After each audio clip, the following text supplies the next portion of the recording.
What's going on, guys? It's George here from Wireless That Works, and in this video we're going to talk about changing the frequency on your mic, running frequency scans, and why that's important. Why don't we start with why you might need to do that. So whether or not you're in a densely packed radio frequency environment, meaning there's a lot of other people using RF devices out there, you still may run into what we call interference or intermodulation. Now, interference is when an outside device is interfering with your signals and causing sound to come through. It's usually very crackly or muffled. Sometimes you can make out words or phrases here and there, but it's very foreign. You might think aliens are trying to communicate with you through your mics. Now, while that's probably not the case, it can be fixed. So the way we would do that would be to run a frequency scan, and then we would sync the microphone from the receiver to the pack, and that will transfer all the settings we just changed on the receiver to the pack, and then should be good to go. So why don't we go do that? All right, let's say that our microphone number one, it's an ear set microphone here, is getting some interference, having some radio frequency issues. So what we're going to do is we're going to run an RF scan on here, and then we're going to sync the information that we just scanned to the microphone. So the way we do that is just click in your set wheel once, and then you're going to scroll either way until you see Easy Setup highlighted.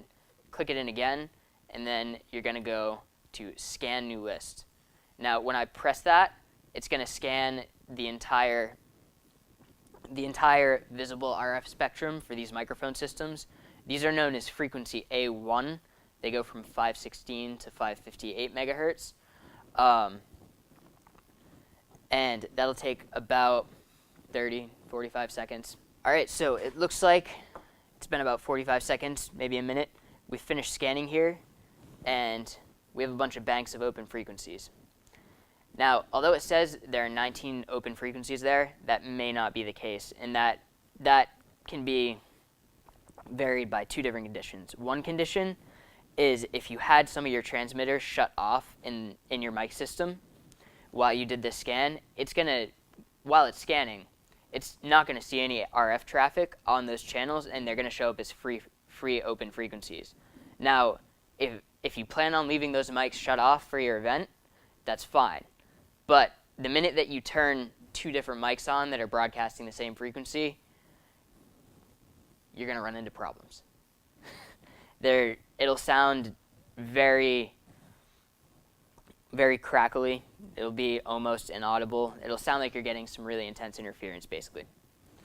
So we're going to make sure before we did this scan that all of our mics that we need are on, ready to go, so that they don't show up as open frequencies here. The other thing is we want to try to keep all of our frequencies a couple megahertz away from each other. Without going too deep into RF coordination, because that's an entire profession in itself, that's kind of the basics of it. You want to keep them far enough apart on the invisible RF spectrum that they're not going to mingle with each other and cause issues. So we'll go bank 9, just for the purposes of this demonstration. And so we see that looks like there's 22 open frequencies here. And then we'll go 530.825. Now, so we're going to set this to 530.825 megahertz. But if we look on our pack here, we're at 530.1 right now. Now, that's going to be a problem because they're not on the same frequency. The way to fix that, and it'll even remind you, is you sync it. Now, the way you do that is you're going to press the sync button here, and you'll get this screen popped up. And you're going to use this IR receiver here and this IR transceiver here. It's right to the right of the power button on these packs.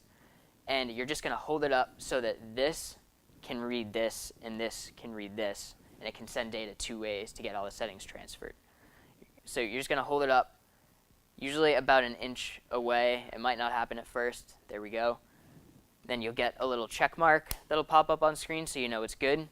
And now this microphone is now broadcasting to that frequency. You'll see if I snap in front of it, we're getting some audio levels on that channel. Now, the way you do it with a handheld microphone is similar. I'm not going to go through the trouble of scanning a new frequency again because we already did that. That's the exact same. But to sync it, press your button, and then the IR data is transmitted and received through this little stripe right to the right of the screen. And so you're just going to hold that up.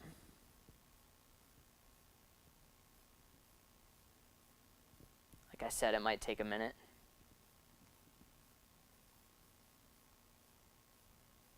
There we go. And so now we have 548.850 megahertz, and we have the same on here. And if I talk into the mic, it looks like we're getting level there. All right, so that is how to scan for and change a frequency on some of your wireless microphones. Now, the hope, I guess, is that you won't need to do that. The hope, at its core, is that when you receive your wireless, it just works. Hence the name wireless that works. However, radio frequencies are very unpredictable. Wireless microphones can often be unpredictable. So if you do need to do that, we're glad that you now know how. If you have any further questions or you're still having problems, please don't hesitate to drop us a line. Otherwise, thank you and have a fantastic show.